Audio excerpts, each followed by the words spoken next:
أعوذ بالله من الشيطان الرجيم.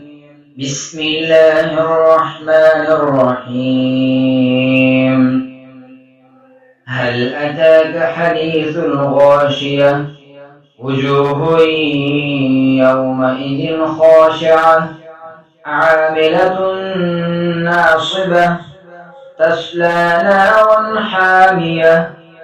تسقى من عين آنية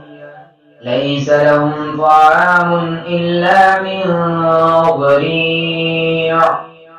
لا يسمن ولا يغني من جوع وجوه يومئذ ناعمة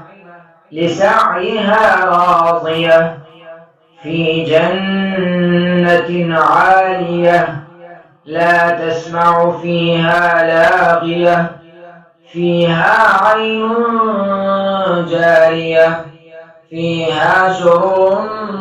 مرفوعة وأكواب موضوعة ونمارق مصفوفة وزرابي مبثوثة أفلا ينظرون إلى الإبل كيف خلقت وإلى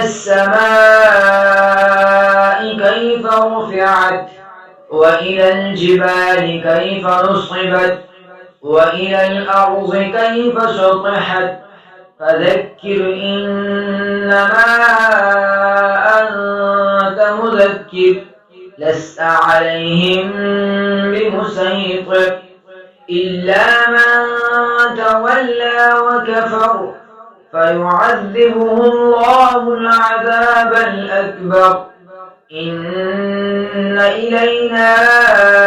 إيابهم